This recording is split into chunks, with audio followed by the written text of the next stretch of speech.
డాక్టర్లు టైం ఇస్తున్నారా లేరా, ఈ హాస్పిటల్లో డాక్టర్ల పరిస్థితి ఏంటి, మొత్తం ఈ హాస్పిటల్లో ఉన్నటువంటి డాక్టర్లు ఎంత సంఖ్య ఉండాలి, ఎంతమంది ఉండాలి, స్టాఫ్ నర్సు కానీ అట్లాగే టెక్నీషియన్ అన్ని రకాల వైద్యం అంతా ఉండాలి అనే విషయం మీద ఈరోజు సిపిఎం పార్టీ రాష్ట్ర కార్యదర్శి గారు ప్రత్యేకంగా ఈ ఆచార మండలి ప్రభుత్వ హాస్పిటల్లో సందర్శించడానికి ఈ ఆచార మండలి కమిటీ జిల్లా కమిటీ తరఫున ప్రత్యేకంగా తెలుసుకుంటా ఉన్నాం.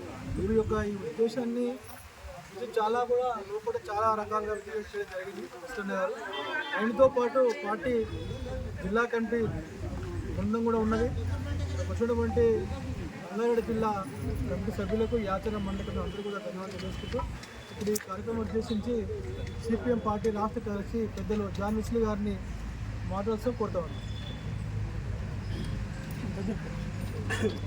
ప్రభుత్వ హాస్పిటల్లో సౌకర్యాలు మెరుగుపరచాలని, ఖాళీ పోస్టులన్నీ భర్తీ చేయాలని, అట్లాగే సరైనటువంటి వైద్యం అందించాలనేటటువంటి లక్ష్యంతో సిపిఎం పార్టీ రాష్ట్ర వ్యాప్తంగా ప్రభుత్వ పాఠశాలలు అట్లాగే హాస్పిటల్స్ని పర్యటన చేస్తున్నాం. అందులో భాగంగా రంగారెడ్డి జిల్లా యాచారం మండల కేంద్రంలో ఉండేటటువంటి హాస్పిటల్ని ఈరోజు సిపిఎం బృందం పరిశీలించడం జరిగింది.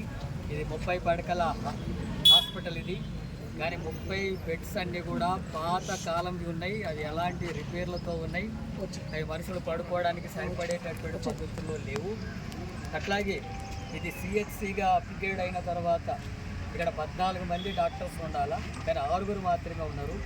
నైట్ డాక్టర్స్ ఉండడం లేదు. రాత్రిపూట ఏదైనా ఎమర్జెన్సీ వచ్చినప్పుడు ఇక్కడ ఎలాంటి వైద్యం అందుబాటు అయ్యేటటువంటి పరిస్థితి లేదు. అట్లాగే స్టాఫ్ నర్స్ పోస్టులు తగినన్ని లేవు. ఏఎన్ఎం పోస్టులు ఇంకా 2 భర్తీ చేయాలి. అట్లాగే ఫార్మసిస్టులు 2 ఉండాలి, ఒకరు మాత్రమే ఉన్నారు. అట్లాగే జూనియర్ అసిస్టెంట్లు ఖాళీ పోస్టులు ఉన్నాయి. ఓటీ అసిస్టెంట్లు 2 ఉండాలి, అవి కూడా ఖాళీ ఉన్నాయి. ల్యాబ్ టెక్నీషియన్ 2 కావాలా, అవి కూడా ఖాళీ ఉన్నాయి. 39 మంది రెగ్యులర్ పోస్టులు అంతా కూడా ఇక్కడ భర్తీ కావాల్సినటువంటి ఉంది. వాటన్నిటి కూడా ప్రభుత్వం పట్టించుకోవడం లేదు. అంబులెన్స్ ఉంది, ప్రైవేట్ వాళ్ళు ఇచ్చినటువంటిది, దాని మెయింటెనెన్స్ లేదనే పేరుతో దాన్ని వాడడం లేదు. కనీసం డీజిల్ పెట్రోలు ఖర్చులు కూడా భరించేటటువంటిది లేక అంబులెన్స్ వాడట్లేదు. ప్రైవేటుకు పోయి డబ్బులతో ఖర్చు పెట్టుకొని హాస్పిటల్కి పోవాల్సినటువంటి దుస్థితి ఏర్పడింది. ఇక్కడ కుటుంబ నియంత్రణ ఇంతకుముందు ఇక్కడే జరిగేది ఈ హాస్పిటల్లోనే. ఇప్పుడు అవన్నిటిని కూడా రద్దు చేశారు, ఇక్కడ చేయడం లేదు. దానివల్ల మళ్ళీ హైదరాబాద్కు పోవాల్సినటువంటి లేదా ప్రైవేట్ హాస్పిటల్స్ పోయి ఖర్చు పెట్టుకోవాల్సిన దుస్థితి ఉంది. ఈ బిల్డింగ్కు రిపేర్ల నిమిత్తమని 50 లక్షలు మంజూరు చేశారు. పై కొన్ని మెరుగులు దించారు తప్ప పూర్తి బిల్డింగ్లో సౌకర్యాలు మెరుగుపడలేదు. వర్షం వస్తే నీళ్లు కారేటటువంటి పరిస్థితి ఇప్పటికీ ఉన్నటువంటిది ఉంది. బాత్రూమ్స్ లేవు, టాయిలెట్స్ సరిగా లేవు, వాటికి వాటర్ సౌకర్యం లేదు. అట్లాగే మంచినీటి సౌకర్యం లేదు. మంచినీటి సౌకర్యం కోసం ఏర్పాటు చేసిన దగ్గర ఆ నీళ్లు రావడం లేదు. కరెంటు ఫ్యాన్లు సరిగా తిరిగేటటువంటి పరిస్థితి లేదు. మందుల్ని స్టాక్ చేసుకోవడానికి కావాల్సినటువంటి ఫ్రిడ్జెస్ లేవు. అట్లాగే ఎట్లంటే గోదాంలో పడేసినట్టుగా పడేస్తున్నారు. అవన్నీ కూడా ఇన్ఫెక్షన్ అయ్యేటటువంటి అవకాశం ఉంది. అక్కడ ఎవరు కూడా ఏ పేషెంట్లు కూడా ఇక్కడ ఉండి వైద్యం చేసుకోవాల్సినటువంటి పద్ధతుల్లో ఈ హాస్పిటల్ మెయింటైన్ కావడం లేదు. అందుకని రాష్ట్ర ముఖ్యమంత్రిని సిపిఎం పార్టీగా డిమాండ్ చేస్తున్నాం. మొత్తం ఈ ఆచారం మండల కేంద్రంలో ఈ దాదాపు ఈ ప్రాంతంలో ముఖ్యమైనటువంటి హాస్పిటల్ ఇది. ఇక్కడ ఉండే ఖాళీ పోస్టులన్నీ కూడా భర్తీ చేయాలా. అట్లాగే శానిటేషన్ వర్క్ చేసేటటువంటి వాళ్ళు 15 మంది ఉన్నారు. వాళ్లకు కేవలం 10,000 రూపాయలు మాత్రమే ఇస్తున్నారు. కనీస వేతనం 26,000 ఇవ్వాలి, వాళ్ళకి ఇవ్వడం లేదు. అట్లాగే ఇక్కడ భోజనం, మధ్యాహ్నం భోజనము హాస్పిటల్లో ఉండే పేషెంట్లకు భోజనం అనేది 2-3 మాత్రమే తినగలుగుతున్నారు. అంటే వాళ్ళకు మాత్రమే పెడుతున్నారు. మంచి భోజనం అందించే సౌకర్యాలు లేవు ఇక్కడ. ఇవన్నిటి పట్ల ప్రభుత్వ నిర్లక్ష్యం ఉంది.